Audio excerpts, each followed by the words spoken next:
5% से 12% कर दिया। आप चाहे एक मतलब समराइज नोट कर लीजिए।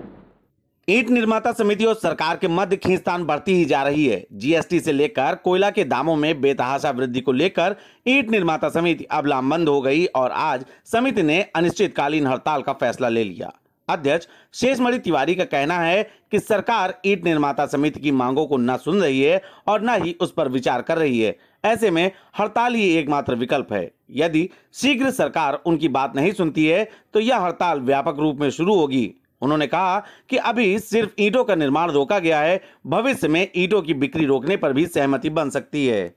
अगर आप घर बनवाने जा रहे हैं या आप अपने घर की इमारत को फिर से बुलंद करने का प्रयास कर रहे हैं तो ये खबर आपके लिए काफ़ी महत्वपूर्ण होने जा रही है, क्योंकि घर बनाने में ज़मीन की नींव से लेके उसकी छत तक सबसे महत्वपूर्ण रोल निभाने वाली ईंट अब नहीं बनेगी। यहाँ पर ईंट निर्माता समिति के अध्यक्ष और यहाँ के तमाम सदस्य मौजूद हैं, जिनका साफ तौर पर कहना है कि सरकार उनकी बात नहीं मान रही है। ऐसी दशा में उन्होंने अनिश्चितकालीन हड़ताल का निर्णय लिया है। अध्यक्ष शेषमणि तिवारी जी हमारे साथ हैं, हम उनसे बात करेंगे और जानने का प्रयास करेंगे भविष्य के लिए उनकी क्या रणनीति है। अध्यक्ष जी, बहुत बहुत स्वागत है आपका। आज यहाँ पर अनिश्चितकालीन हड़ताल आप लोगों के द्वारा की गई, क्या भविष्य के लिए रणनीति बनाई गई है? भविष्य में हम लोग ईंट भट्ठा व्यवसाय पूरी तरह बंद रखेंगे।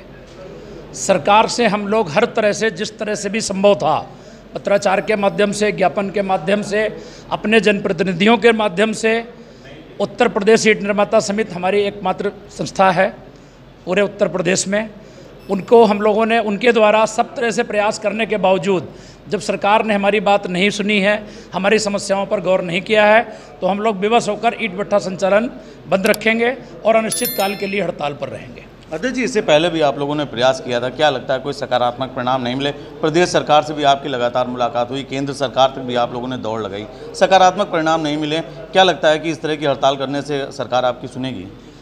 प्रदेश सरकार ने हम लोगों की इससे पहले जो समस्या थी वो हमारी खनन की समस्या थी, जिसमें पर्यावरण स्वच्छता प्रमाण पत्र की बाध्यता थी। उसमें हम लोगों को उत्तर प्रदेश सरकार ने ज़रूर रिलीफ दिया और हम लोगों को पर्यावरण स्वच्छता प्रमाण पत्र की बाध्यता से मुक्त किया और हमारी रॉयल्टी ईंट मिट्टी पर शून्य की, जिसकी वजह से हम लोगों को सही पर संचालन हमारा हो सके। लेकिन पुलिस उत्पीड़न जारी रहता है। अब हम लोगों की ईंट मिट्टी पर रॉयल्टी शून्य है, विनियमन शुल्क जमा करके हम लोग ईंट भट्ठा संचालन फीस देकर ईंट भट्ठे का संचालन करते हैं। लेकिन कहीं ना कहीं पुलिस उत्पीड़न अवैध खनन के नाम पर हमको तंग करता रहता है।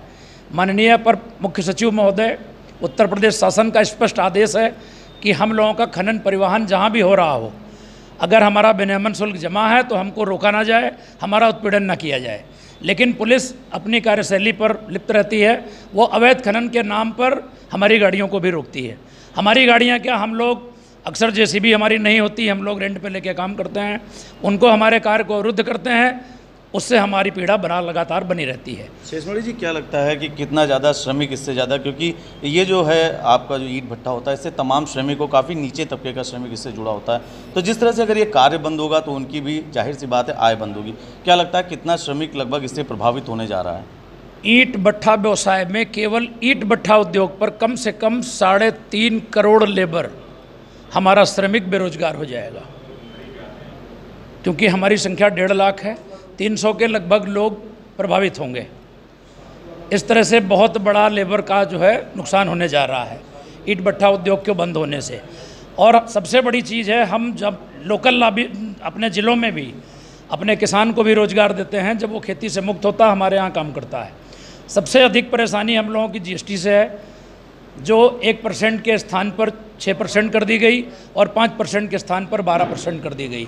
इसमें हम लोगों की सरकार से मांग है कि हमें जब जीएसटी लागू हुई, माननीय प्रधानमंत्री जी की 1 नेशन 1 टैक्स की जो अवधारणा थी, उसके अंतर्गत ही रखा जाए। शेषमणि जी, अगर देखा जाए तो जो वर्तमान समय में सरकार है वो इंटरलॉकिंग और सीमेंट के बने उत्पादों को ज़्यादा बढ़ावा दे रही, क्या ऐसा लगता नहीं कि सीमेंट वाले खुश हैं और ईंट वाले दुखी हो रहे हैं? तो कहीं ऐसा लगता नहीं कि इन दोनों में एक विभेद पैदा हो रहा है, आप लोगों का नुकसान हो रहा है? तो इसको लेकर किस तरह से देखते हैं? इसमें सीमेंट कंपनियों और स्टील कंपनियों के प्रलोभन के वजह से ही, उनके प्रमोट करने से ही लाल ईंट को नुकसान पहुंचाया जा रहा है। हमारी लाल ईंट की गुणवत्ता परखने के लिए मोहनजोदड़ो की सभ्यता से आज तक जगह जगह लाल ईंट किसी न किसी रूप में लगती रही है और हमारी स्ट्रेंथ और हमारी क्वालिटी की जांच करने की आवश्यकता नहीं है। लगातार हमारी क्वालिटी सिद्ध होती रही है। विधानसभा मिनी सचिवालय अभी लखनऊ में बना है। शुरू में उसमें फ्लाई एश ब्रिक्स लगाई गई, दरार आने पर उसमें भी रेड ब्रिक्स का इस्तेमाल किया गया। अध्यक्ष जी, अगर बात करें तो ईंट भट्ठे का जो कार्य होता है ये लगभग एक काफ़ी ज़्यादा मात्रा में, एक बड़ी संख्या में ईंटों का निर्माण करके रख लेता है। वो प्रोडक्शन यानी कि वो उत्पादन अभी भट्ठों पर मौजूद है और इसी बीच में हड़ताल हो रही, उस प्रोडक्शन का क्या होगा या इसके लिए क्या विशेष रणनीति बनाई गई है कि अब भट्ठों पर कार्य नहीं होगा, तो इसके लिए क्या एक विशेष रणनीति तैयार है? हम लोग सरकार को GST देने को बाध्य हैं, इसलिए हम लोगों ने अपनी सेल अभी रोकी नहीं है। अगर हड़ताल कि जो हम लोग आप लोगों के माध्यम से सरकार तक अपनी बात पहुंचा रहे हैं, अगर सरकार इसमें नहीं चेतेगी तो हम लोग अपनी बिक्री भी बंद करेंगे और सरकारी कार्यों में, विशेष रूप से निर्माण कार्यों में हम अपना ईंट देना बंद करेंगे, प्राइवेट सेक्टर को ही अपनी ब्रिक्स बेचेंगे। और अगर सरकार इस तरफ से भी नहीं मानेगी तो हम लोग अपना ईंट भट्ठा नहीं चलाएंगे, क्योंकि हम लोग कोयले की कालाबाजारी और उसकी महंगाई से इतने त्रस्त हैं कि हमारी प्रोडक्शन कास्ट निकलने की स्थिति नहीं है। हम लोग ईंट भट्ठा बंद करने को विवश हैं। बहुत बहुत धन्यवाद अध्यक्ष जी। आपके अध्यक्ष जी जो ईंट भट्ठा समिति के अध्यक्ष हैं, उनका साफ तौर पर यह कहना है कि सरकार अगर उनकी मांगों को सीधे तौर पर प्राथमिकता की दृष्टि से नहीं देखती है और उन समस्याओं का निस्तारण कराने का प्रयास नहीं करती है तो शीघ्र ही जो बिक्री अभी उनके द्वारा की जा रही है वो बिक्री भी बंद कर दी जाएगी। लेकिन इसके साथ ही उन्होंने सरकार को चेतावनी दी है कि पीली जो ईंट है उसका प्रयोग काफ़ी पुराने समय से हो रहा था, ऐसे समय में उसकी उपेक्षा ईंट भट्ठा समिति को कतई बर्दाश्त नहीं है। जनपद बाराबंकी से द कैमरा 1999 के लिए नितेश मिश्रा।